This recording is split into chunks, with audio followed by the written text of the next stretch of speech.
It's finally time to jump back into a Marvel TV show, this time with Loki Season 2, Episode 1. Now, the thing is, I kind of stopped doing a lot of the Marvel and DC projects for a little while because of the strike, but it looks like it's about to end, so I think it's safe to continue going. This is finally the first Season 2, other than I Am Groot, that's come out for one of the Marvel series, and we're finally catching up with Loki after the events of Season 1, where Sylvie killed He Who Remains, aka Kang the Conqueror, and the timeline is now in disarray. Really, they still haven't had any concrete proof about what's going on in the Marvel Cinematic Universe after this. We've had Multiverse of Madness. We've had references to timelines converging. Of course, we had the Kang in Ant-Man and the Wasp Quantumania mention stuff as well. So I am hoping we get reference to the Council of Kangs and some of the other stuff that was set up in Ant-Man and the Wasp Quantumania, because it feels like they mostly did that movie just to set up Kang, and now we're dealing with him again. But now we're back to see if it will finally explain the answer to what's going on with the multiverse. And the thing is, before this episode came out, I was already hearing little rumors about how it wasn't that good, or it doesn't feel like the first season. But I think the first episode was pretty decent. It kind of set up what's to come for it, and it was definitely an exposition episode. It just filled us in to what is going on after Loki and Sylvie dealt with He Who Remains, everything that happened to Loki after he got pushed through the door, and pretty much setting up what's going on with the timelines now that there's a shit ton of branches. The one thing out of episode 1, though, it's still where does this fit in the MCU timeline? There's not really a proper place for it yet, because it's kind of outside of time. It's kind of hard to place it right now. So again, I'm hoping it kind of fills some of the holes when we talk about the multiverse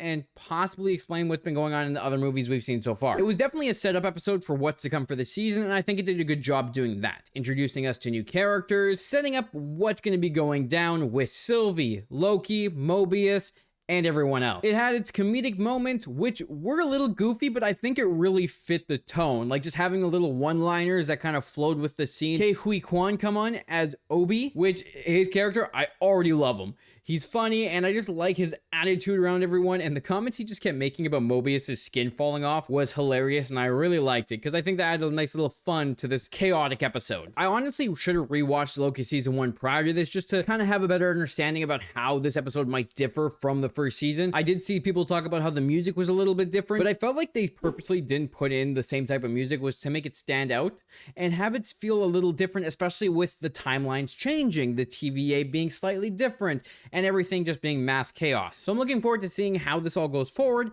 and now let's jump into the breakdown for the episode, because there is definitely stuff we need to talk about. Loki is slipping through time, at least for the one episode it happens. I thought this was one of those things that they keep throughout the season and not just do one episode in and then boom, we're done with it. They never really explained to why he was kind of scattered throughout time or anything going on there. Maybe because they went to the end of time, came out, then Sylvie pushed him back through the doorway that brought him back into the TVA, and that's probably why it happened, because at the same time the branches were starting to come out. So by doing that, he went to the past, to a time in the TVA that they hadn't known him yet, and pushing him kind of outside of time and scrambling his molecules. At least that's how I perceived it. And at first, it didn't really look like he was in the past, until later when he went to present day after crashing the vehicle through the window and running into Casey, because he had made a dent in the floor, which then he saw in the future where Casey recognized him, understanding that he went from the past to the future, which was his present. Honestly, time travel gets super freaking confusing, but the way they explained it in this kind of made sense, but also kind of didn't at the same time. At least it flowed with the episode to kind of show where he is. Because at first, I didn't realize that he was back in time until they kind of made the comment where he was like, wait, that's from the past,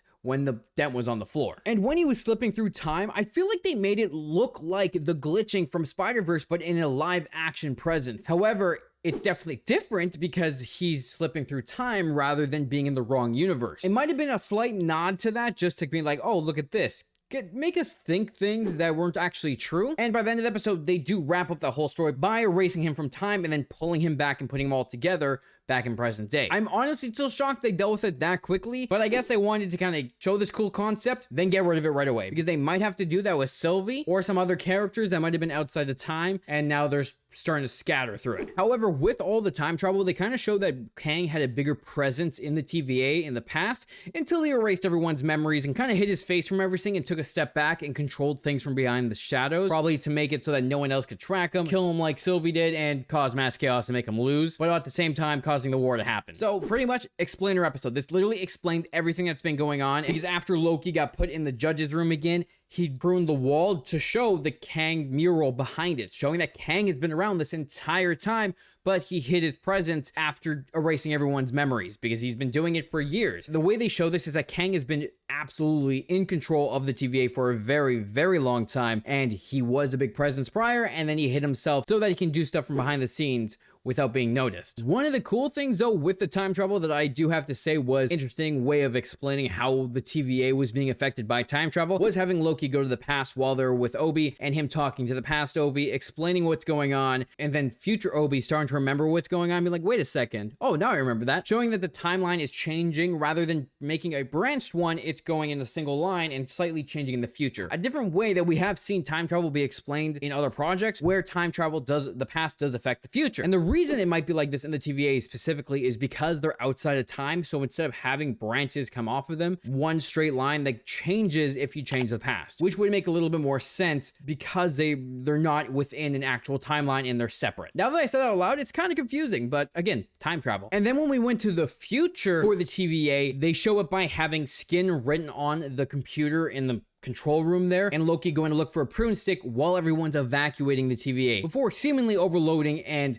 blowing up as they set up in the present day, where all the timelines going into the loom were causing it to overload because it was too much and they would need to prune it. But they're not going to do that because they don't want to kill all these lives that would go with these timelines. So I thought that was interesting because it couldn't have been that far in the future because the dust would have covered the word skin and the fact that Sylvie was also there. So it must be only like maybe possibly a couple weeks, but not like too far in advance. But they never really said that because by the time Loki sees Sylvie, he prunes himself. Knowing that Sylvie's out there, he has to find her because something's going down that she's involved in. And she also said, oh, there you are, when she spotted him, meaning she's looking for him as well. So it looks like this is kind of the race against the clock kind of thing now, where Loki and his team have to find Sylvie before Dox and her team find her. So just a lot of, oh, we got to find Sylvie to figure out what's going on here. Plus, at the end of the episode, there is a post-credit scene where Sylvie is in 1982 and walks into a McDonald's. She's now in the past, in a timeline, who knows which one. Now the question is, how does she get back to the TVA? Most likely she steals something from the hunters that are going after her, but at the same time, there's probably another way this might happen. And the whole idea about this temporal loom overloading because of all the branched timelines, it feels like another thing that Kang put in place so that he could control the timeline and that there was only one sacred one, because how convenient is there that there's a loom that everything goes through,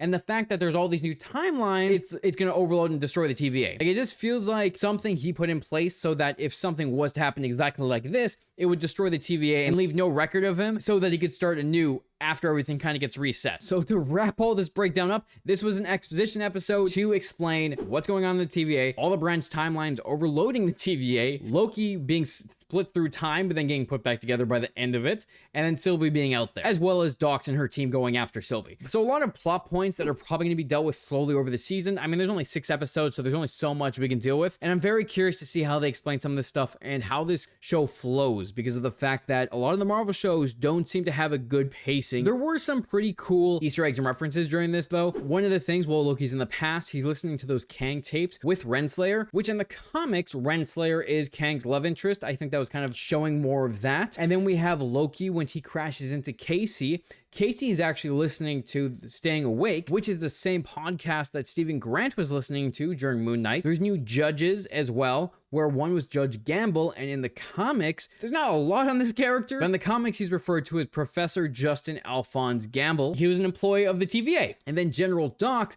I couldn't really find anything specific on them. It's possibly a nod to the Honorable Mr. Paradox, who was one of the judges during the trial of She-Hulk. It was a storyline where she was brought to the TVA. I didn't even know this was a thing until I read this. It's pretty interesting. Not much on him either after that point. So 2 characters, probably deep references, but they're both associated with the TVA. And when Loki is also warning Mobius about the Kangs coming and that the fact that he needed more time to stop Sylvie, or he could have probably prevented all this, they have a mural of a bunch of Kangs fighting each other in their comic book suits, showing the War of the Kangs. Kind of a tease what we saw in Ant-Man and the Wasp when we saw the Council of Kangs and saw the Kang that they imprisoned in the Quantum Realm. Just more nods to all the Kangs, which honestly, I don't even know what's going on with the Kangs anymore with everything that happened with Jonathan Majors, but I guess we'll see in the future when that kind of unfolds. So some cool references, and I'm sure there's gonna be a lot more, especially when we dive into the timeline. I'm sure we're gonna be seeing other characters, possibly references to different heroes and villains throughout Marvel history, and I'm really looking forward to seeing what happens, especially because this episode set up a bunch of stuff. Like I said before, we have General Dox going after Sylvie with her hunters. However, they did have a lot of gear with them, so maybe they're trying to find Renslayer or Kang and bring them back. That's a possibility because they had way too much gear to be really going after Sylvie. Then Sylvie's in 1982, where she goes to McDonald's and wants to try everything, and I think this is a nod to the fact that she didn't really have a chance to try anything, and that this is her way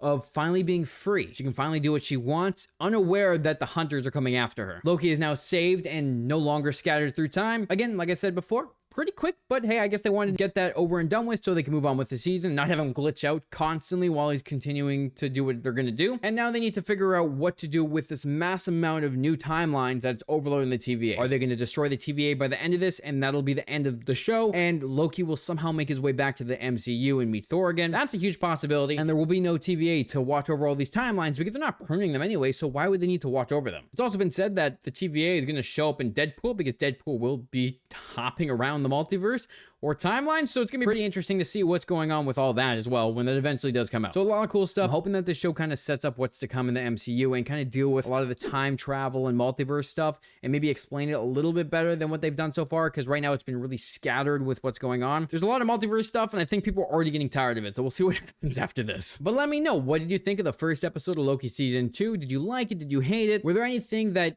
you think they could have done better? And were there any Easter eggs or references that you noticed that I might have missed? Because I feel like there should have been more, but I was also trying to keep an eye out and I was having a hard time spotting everything. I hope you enjoyed this video. If you want to see more Loki season 2 breakdowns, make sure to hit the like button and the subscribe button to stay up to date with all of that. And on top of it, I will be doing Doom Patrol next week as well. So I'll have Doom Patrol and Loki coming out for both Marvel and DC for the next 6 weeks. So make sure you stay tuned for that. I hope you enjoyed this video. Thanks for watching and I'll talk to you later.